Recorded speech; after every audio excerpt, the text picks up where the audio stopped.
안녕하세요. 처음교 성도 여러분 반갑습니다. 김간우 목사입니다. 눈꽃 큐티 함께 하도록 하겠습니다. 복음에는 다른 것이 따르지 않고 구원이 따릅니다.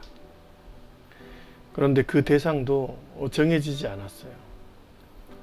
대상이라 하면 우리가 원하는 사람들이 구원받는다라고 생각하면서 기도하는데, 실은 우리가 원하는 사람들을 구원하는 것이 복음이 아니라 하나님께서 원하시는 영혼들이 구원받는 것이 역사입니다. 구원의 역사예요.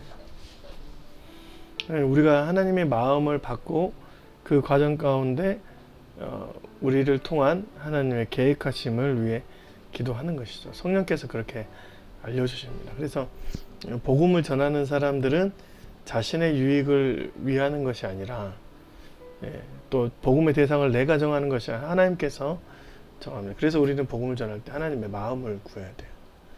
하나님께서 주신 성령께서 인도하신 그 간절함, 하나님께서 원하시는 그 영혼에 대한 간절함을 구해야 합니다. 그래서 우리가 주님 앞에 나아갈 때 하나님, 주님께서 원하시는 영혼에 대한 간절함을 우리도 동일하게 받게 해주십시오라고 기도하는 것이 맞는 것이죠. 오늘도 이런 마음으로 함께 기도하면서 나아갔으면 좋겠습니다. 오늘 13장의 내용을 함께 보도록 하겠습니다. 바울이, 오늘 본문에서 보면 바울이 1차 전도여행을 다 하고 나서 사람들한테 처음으로 하는 설교의 본문이 나와 있어요. 13장 17절부터 41절까지의 내용이 그런 내용입니다. 실은 바울의 메시지, 설교의 내용은 그렇게 많이 담겨져 있지 않습니다. 바울은 자신의 온 인생을 들여서 매일매일 설교를 선포했지만 그 내용을 다 기록한 것은 사도행전은 아니에요. 그냥 하나님께서 가라고 하신 그 과정 가운데 전진했던 바울의 그 행동들을 보여주는 과정들이 많았지. 오늘은 이제 바울이 처음으로 사도들과 함께 대표로서 회당에서, 안디옥 교회, 안디옥 지역의 회당에서, 유대인의 회당에서 선포한 내용을 얘기하는 것입니다. 간단히 살펴보면 17절부터 22절까지는 애굽 탈출 후에 왕이 생겼는데 사울 왕이 있었고 다윗 왕이 있었다. 솔로몬 왕은 완전히 빼버려요. 그리고 다윗의 계보에는 그리스도가 있는데 그 그리스도가 바로 예수 그리스도이시다. 26절부터 31절까지는 성경에 이런 내용들이 예언되어 있었다. 그래서 그리스도 예수는 성경의 예언대로 이루어진 준비된 그리스도인이다. 그리스도다. 라고 하는 것이죠. 그 과정을 두 가지의 구약의 본문을 들어서 얘기를 합니다. 곧 하나님 예수를 일으키사 우리 자녀들에게 약속을 이루게 하셨다 함이라. 시편 둘째 편에 기록한 바 같이 너는 내 아들이라 오늘 너희를 낳았다. 시편 2장 7절에도 이렇게 나와 있죠. 너는 내 아들이라 오늘 내가 너를 낳았다. 이렇게 하나님의 양자 삼으신 일들을 얘기하고, 두 번째는 다른 시편에 일렀을 때, 이거는 시편 16편의 말씀이에요. 주의 거룩한 자로 썩음을 당하지 않게 하시리라 라고 말했어요. 시편 말씀을 찾아보니까 이렇게 돼 있어요. 이러므로 나의 마음이 기쁘고 나의 영도 즐거워하며 내 육체도 안전히 살리니 이는 주께서 내 영혼을 수월에 버리지 아니하시며 주의 거룩한 자를 멸망시키지 아니하실 것이다.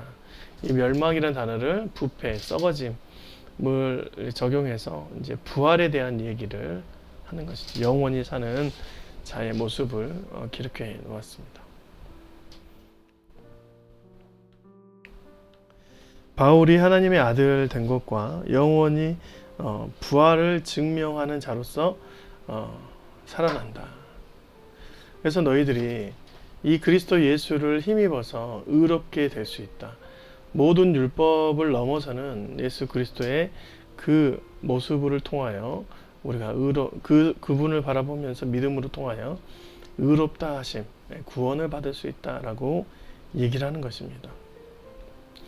그런데 이 말씀을 전하고 어떤 일이 있었냐? 그 다음 안식일에는 온 시민이 거의 다 하나님 말씀을 듣고자 하여 모이니 유대인들이 그 무리를 보고 시기가 가득하여 바울이 말한 것을 반박하고 비방하였다. 이렇게 나와 있어요. 예. 바울은 이방인 선교, 바울과 바나바는 이방인 선교에 중점을 둔 사역자였어요. 그리고 1차 전도 여행을 끝나고 2차를 맞이하기 위해서 다시 한번 가기 위해서 본거지, 선교의 본거지인 안디옥으로 간 거예요. 그러면 실은 이 과정을 통해서 우리가 보면 유대인들에게 왜 복음을 전했을까? 차라리 그걸 좀 맡겼다가 나가면서 복음을 전해야 되는데 왜 하필 안디옥에 와서 유대인 회당에서 복음을 전했을까? 이런 마음이 생길 수 있습니다.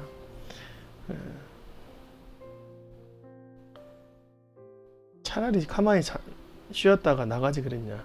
평가절하할 수 있습니다. 이 상황을 보고.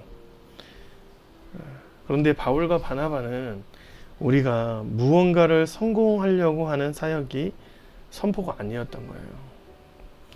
예수를 모르는 영혼들이 있으면 그 가운데 자신이 받은 구원과 영생에 대한 확신을 나름대로 선포하는 것이었습니다. 실은 그들에게는 이것이 머리로 짜여진 복음의 성공을 위한 사역이 아니라 실은 복음을 통해서 이루어지는 하나님의 삶을 살아가는 것이죠.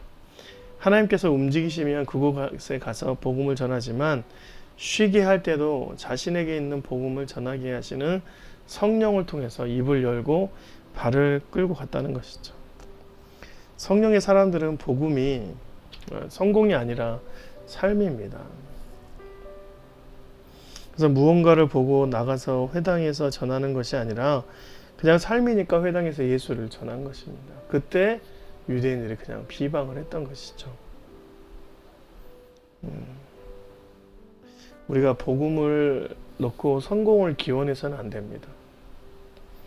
복음의 삶을 살아가는 것이 우리의 삶의 대부분의 목적이에요. 우리가 어떤 복음에 대한 성공을 놓고 살아가는 것이 아니라 주님이 주신 복음의 삶을 사는 것이 우리 최종 목표라 생각이 되었습니다. 오늘도 이런 마음으로 주님과 함께 나아가시며 주님이 주신 자리에서 머물며 그 삶을 살아내시길 주님의 이름으로 축원드립니다.